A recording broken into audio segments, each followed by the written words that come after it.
लेकिन कमल के फूल पर में से माता रानी के कोनो प्रतिमा नहीं है। तो गाछ तर में भगवती पत्थर के रूप में रहथिन।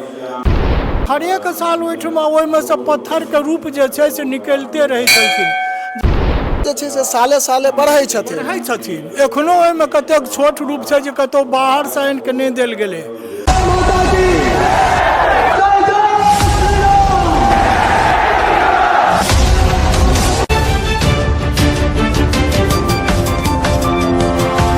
जय मिथिला, स्वागत कर रहा छी जागू मैथिल में। एखन हमर सबके मौजूदगी गनौन में, आधारपुर के बगल में गनौन है। ओहिठमा गनौन में और दुर्गा मंदिर है। बता दी एहिठामक इतिहास के बारे में जे हमरा सबके पता चलल है, चूँकि ऐतिहासिक मंदिर जतेक है नवरात्रा हम सब लगातार ओहिठमा से ओहिठामक इतिहास अहाँ सबके देखा रहा छी। तो एहिठमका इतिहास के बारे में जखन हमरा सबके पता चलल है, लगभग 500-600 साल पुराना है। और ई जगह जे है, जे जगह पर पहले तार बोनी रहे, तार के गाछ सब बहुत बेसी रहे। और एहि जगह पर में से भगवती एकटा भक्त के स्वप्न देलखिन जे हम एहि जगह पर में छी। तकरा बाद जे छै से ओ मैया के ताकल गेलन, तकला के बाद हुनका पूजा होइ छनि। लेकिन एकटा ताजुब के बात एहिठामका ई सामने आबै छै जे आन जगह हमरा सबके देखल जाइए कतौ दुर्गा जी के मूर्ति रहै छनि, कतौ प्रतिमा रहै छै, कतौ मूर्ति बनै छै, तकरा बाद पूजा होइ छै। लेकिन एहिठमा जे छै से खंडित मूर्ति के पूजा होइ छै। ई सबसे बड़का बात छै। और सामने की आबै छै, हम सब एहिठमा किछु ग्रामीण सब संग सेहो बातचीत करब। पहिने और अहाँ सबके माता रानी के दर्शन करबै छी, तकरा बाद सबटा चीज विस्तार से बताएब। ई देख रहल छी अहाँ सब जे छै से अंदर में जे माँ के सिंहासन कमल फूल के बनल छै, बगल में बाघ सेहो छै। लेकिन एक कमल के फूल पर में छै से माता रानी के कोनो प्रतिमा नहीं छै। एहिठमा जे छै से केहन कोनो भगवती के प्रतिमा सब नहीं देखा रहल छै, लेकिन पूजा होइ छै। एहिठमा की विशेषता छै? एहिठमा हमरा भगवती के एहिठमा गास्तर वाली मैया कहल गेलन है, एहि दुआरे कि जे जगह पर में छथिन एहिठमा पहिने जे छै से बोन झाड़ रहे।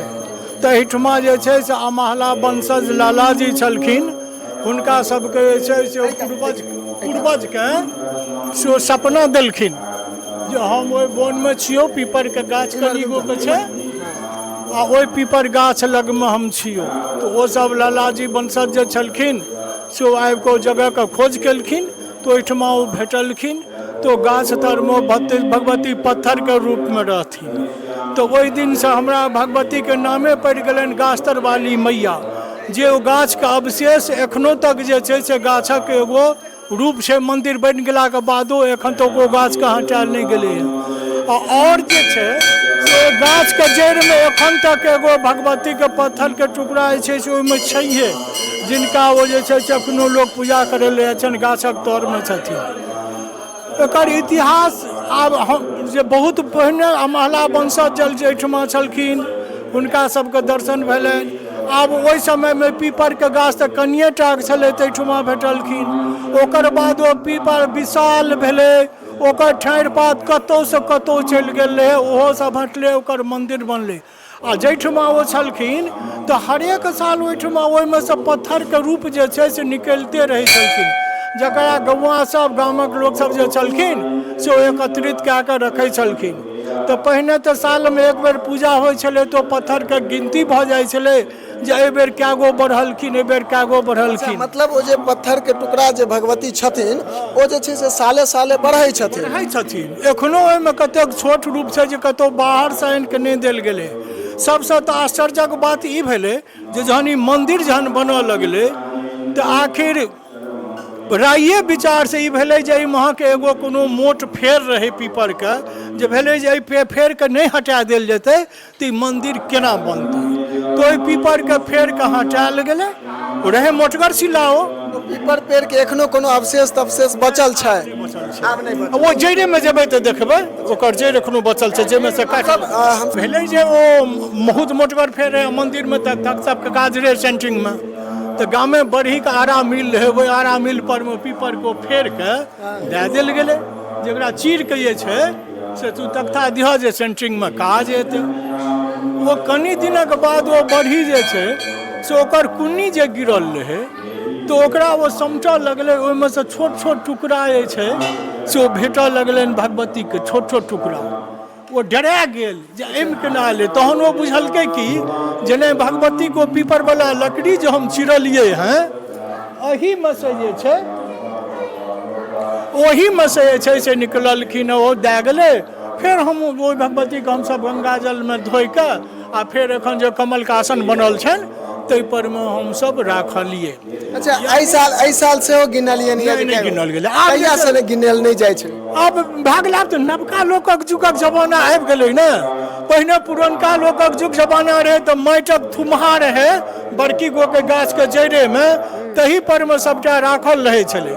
आ ओकरा जे सालिक में पूजा होइ छलै, समूसा गामक कुमारि भोजन ब्राह्मण कुमारि कन्या के खुआएल जाइ छै एखनो। आ ओहिमे छागल बलि प्रदान होइ छै, तो ओहिमे ढोल नगारा बाजा के साथ जे छै से पूजा मनायल जाइ छै। समूचा गामक लोक जे छै से आयल एहिठमा पूजा देखैके वास्ते, आ सभक सहयोगे से पूजा होइ छै।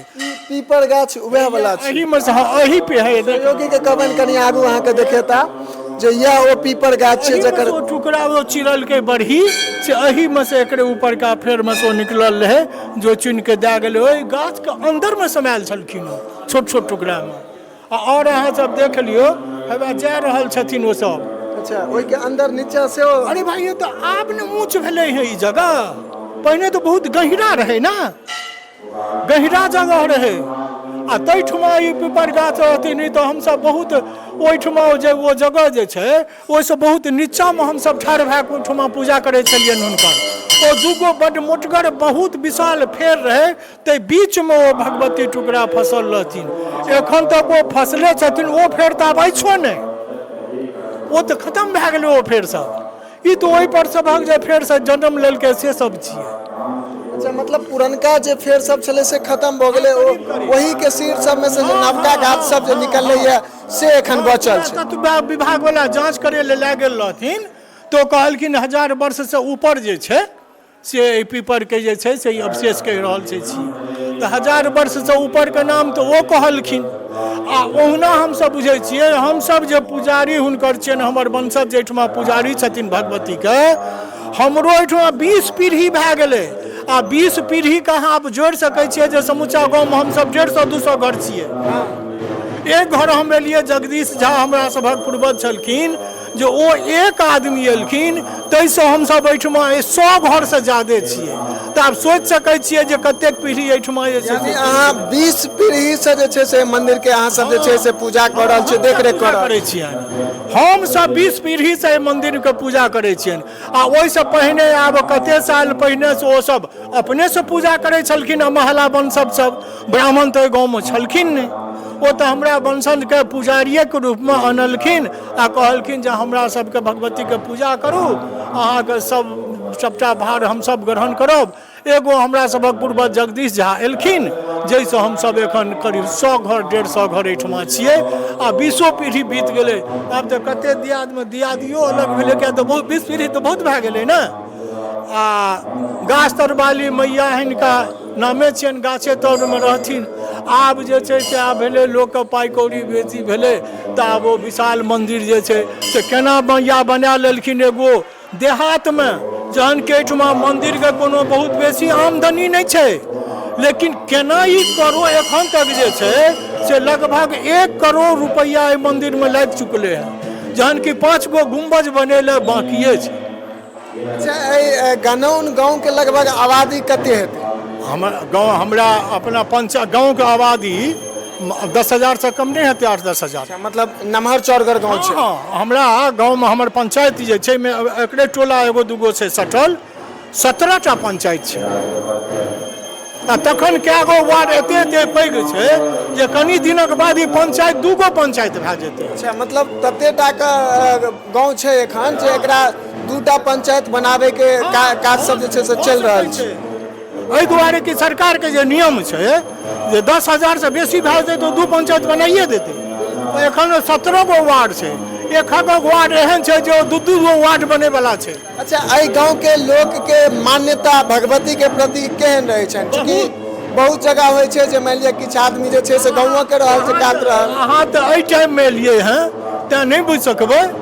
अहाँ 4 बजे भोर से हिनकर पूजा जे गाम घर में 9 पुतोह जे आयल छथिन महिला, ओ दिन के जे नहीं निकलै छथिन तो 4 बजे भोरे से सब पूजा केनाइ शुरू करै छथिन। और तो और जहन भोर भए जाइ छै तखन तऽ अहाँ अयबे नहि केलियै हैं।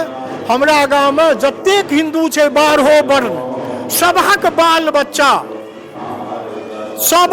बच्चा चाहे वो 4 वर्षक छै कि 5 वर्षक छै, ओ आबि के दुर्गा पूजा ओना तऽ अनदिनो, लेकिन दुर्गा पूजामे 4 वर्षक बच्चा आबि के भगवती के जे छै से पूजा करै छै, तकर बादे अंजल ग्रहण करै छै। एकटा जिज्ञासा हमरा मनमे भऽ गेल जे मानि लिअ बहुत जगह हमसब सुनै छियै जे मानि लिअ पूजाइत जकरा कहै छियै, हम बहुत एहन रहै छै तऽ हुनका सबके मंदिर पर में एहि प्रकार के सुनैत रहै छै, तऽ एहिठमा से सब नहीं, हमरा ओहिठमा वो बात सब नहीं छै।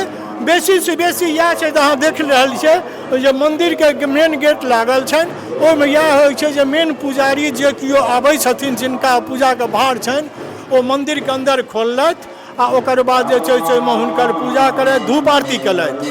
ओकर बाद फेर अहाँ सब रहबै तऽ देख लेबै 3 बजेमे टोल पड़ोस चाहे गामों के कुमार लड़की सब अबै छनि, हुनकर साफ सुथरा करै छनि, एक एकटा के फूल ऊपर से ओ सब उतारे जाइ छै, साफ सुथरा कए के फेर हुनका श्रृंगार जे छै से ओ लड़की सब करै छै, चाहे ओ ब्राह्मणक लड़की होन, चाहे लाला जी के लड़की होन, चाहे पोदार जी के होन, चाहे नाई के होन, एहि सबक भेदभाव हमरा ओहिठमा आब जे जमानामे भेल हेतै से भेल हेतै, लेकिन एहि जमानामे जे छै से नहि। जहन कि हमरा गाँवमे एगो राजपूतेटा नहि छथि, ओकर बाद सब हिंदूमे सब वर्ग छै, यादवो छै, चमारो छै, पासवानो छै, कानुओ छै, साहुओ जी छै, तेलियो छै, खतबे जे कहै छै कहार जे उठे चले मला छै। अरे जखने 10,000 के लगभग पॉपुलेशन छै गाँव के, कहलहुँ ने 2 पंचायत बनतै। अच्छा, सुनै छियै जे ई जे मंदिर जतऽ एखन बनल छै पहिले एकटा डीह जकाँ छलैया एहिठमा, आब ओ सुनै जे छियै से ओ डीह के नमूना तऽ अहाँके एखनो अगल बगलमे खुनबै तऽ तोरेमे भेट जायत। बड़ चाकर पत्थर के ईटा के दीवाल 25 इंच चाकर के ईटा के तोर में दीवाल जोड़ल छै। जो हमसब जे छै से घर बनबै छी तऽ हमरा कोले गो गड़बै छी तऽ परेशानी भए जाइए, वो दीवाल से टकराई छै। आब वो 10-10 फीट हमसब वो दीवाल के उखाड़ै छियै चकरका ईटा के, तहन हम जो चकरका ईटा ओहि सामने से हटैया तहन ओहिठमा चापाकल गड़ैया। मतलब ई मंदिरे लग में होइ छै कि गाँवे में पूरा होइ छै? पूरा एरिया, ई पूरा एरिया में एहि प्रकार के समस्या जे छै से कल गारे में सामने आबै छै। अबै छै, एहि दुआरे ओ चक्करका ईटा के दिवाले भेट जाइ छै। आब ओ दिवाल के एहिठमा तऽ राखल गेल छलै, ई मंदिर जहन बनऽ लगल है तऽ तहू समय में ईटा निकालि के अहू मंदिरो के तौर से जे छै से निकलल है, राखल गेल है। सुनि रहल छियै मंदिरक जे इतिहास है सब गोटा के बता रहल छी, ताहिमे एकटा चीज बहुत बड़का सामने आबै छै जे ई पहिले कहबे केलथि या पहिले तार के बोन छलैया आ एहिठमा एकटा विशेष ईटा जे छै चकरगर ईटा टकराइ छै, जाहिसँ ग्रामीण के कल सब गाड़ऽ के जे छै ताहि कालीमे बहुत बड़का समस्या होइ छै। ई सिर्फ एहि मंदिरे लग में नहीं होइ छै, मंदिर के अगलो बगल पूरा, जखन कि हम सहयोगी के कहबनि एक बेर कैमरा के चारू कात घुमा के अहाँके देखा देता जे मंदिर के चारू कात पूरा घर बनल छै। अच्छा, हम सब देखे छियै जे आन जगह जे मंदिर रहे छै तऽ तैठमा मंदिर लग में घर दुआर कम बने छै, लेकिन एहिठमा मंदिर के जस्ट बगल में देखे छियै चारू कात पूरा घर बसल छै। ई वही समय में आखिर जै समय में ये बोन रहे तऽ अड़ोस पड़ोस में लोक जगह छलै ने, और लोकक जे जगह छलै वो सब धीरे धीरे बोन काटि के बसलै आ एही बीच में तऽ वो जे मंदिर उखलखिन तऽ ई एखन वर्तमान जे जगह छै से ओ ककरो जगह नहीं छलै, ई आमे जगह छलै, ई गैर मजरूए जगह छलै जाहिठमा ई भेटलखिन। और अड़ोस पड़ोस में तऽ और लोक सभक जगह जाल छै, तैं जे छै कोनो बाध बोन में तऽ छलखिन नहीं, बस्ती के बगल में जे छै से ई भेटलखिन। तऽ एहिठमा अगल बगल में ओहि समय में तऽ लोक घर नहीं बनेने रहा, लेकिन जहन एहिठमा भगवती आबि गेलखिन तहन के अपना जमीन के छोड़त, सब अपना अपना जमीन, सब गोटा कहला जे हम भगवती के लगे में बसल, भगवती के बगल में सब बसल छथि, अपन भगवती के दर्शनो होइ छनि, सब अपन घर बने। आ एहन भगवती के कृपा भेलनि जे भगवती सभक घरो जे छै से दिन दुगुना रात चुगुना उन्नत कर रहलखिन अड़ोसिया भगवती जहन अड़ोसिया पड़ोसिया के घर एहन सुंदर बना देलखिन तो भगवती के घर केना ना रहतै।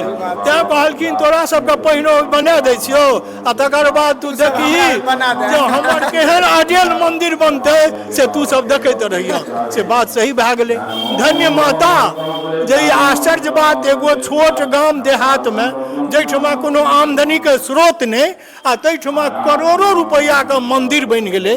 ई तो हुनके कृपा भेलनि हैं। बिल्कुल ई बात एकदम सच्चाई छै। हम सब किछ ग्रामीण सब संगे और बातचीत करब। चाचा जी यहाँ के की नाम है? गोविंद झा। एहि मंदिर के बारे में अहाँ के की सब पता है? मंदिर के जड़ से छिप तक हमरा पूरा पता है। ई मंदिर के जे छै से एठमा जे भगवती भेटल कि लगभग कतेक साल पुरानी बात सब? हमर बाप दादा से परदादा से नहीं जाने छथिन। मतलब कतेक पुरान? 5 पुस्त पहले पहिने छथिन। 5 पुस्त सुन रहल छै जे ओहो सब देखने छलखिन। ओहो सब गाछ पर पूजा ताबती मंदिर नहीं रहे।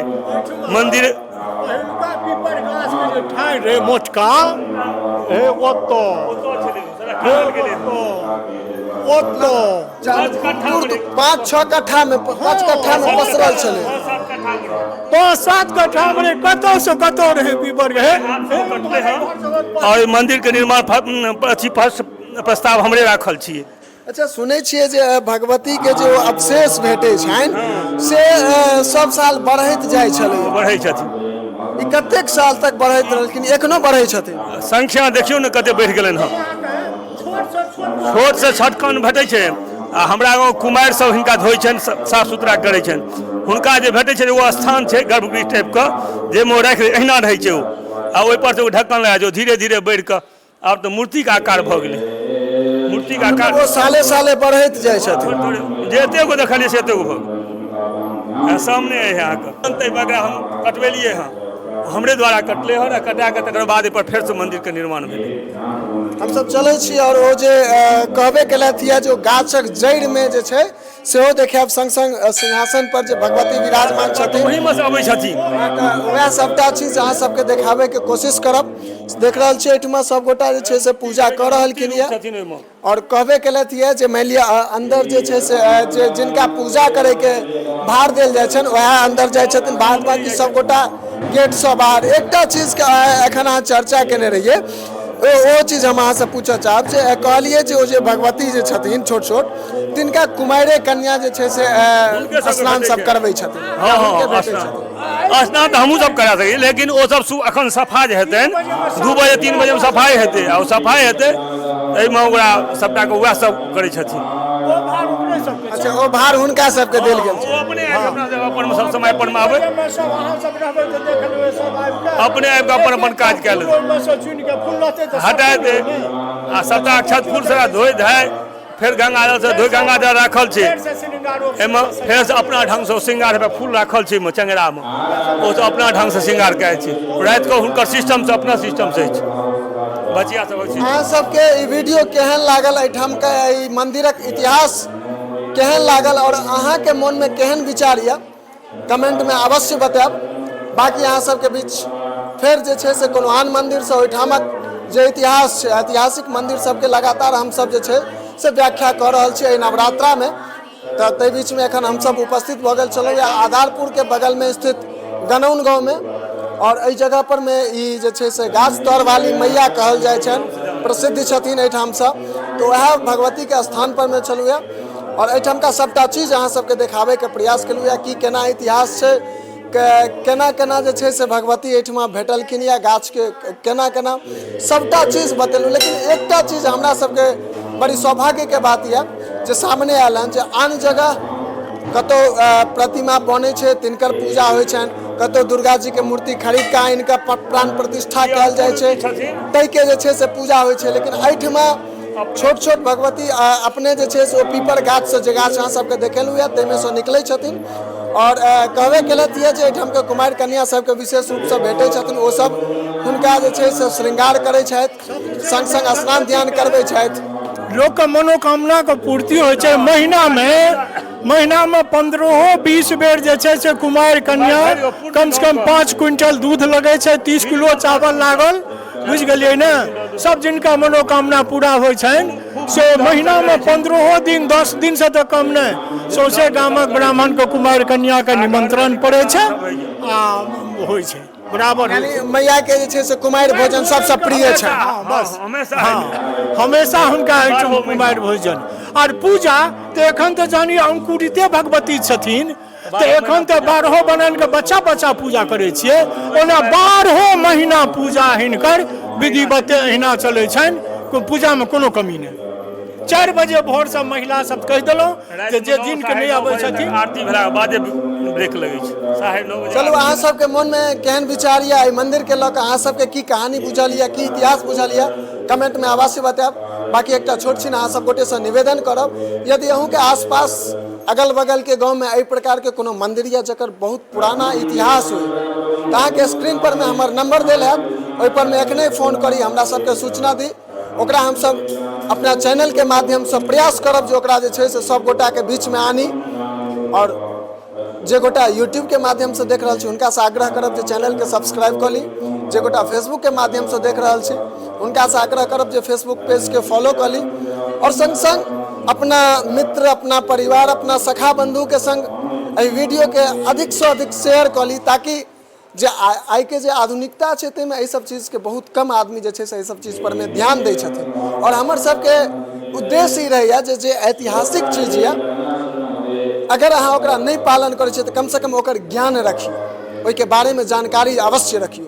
तो ये वीडियो अहाँ सबके केहन लागल कमेंट में बताएब। अब जेबाक समय भ गेल छै फेर काल्हि खुना कोनो आन मंदिर से ओहिठाम का इतिहास लऽ कऽ उपस्थित हैब। ताबत तक के लेल जय मिथिला जय हिंद।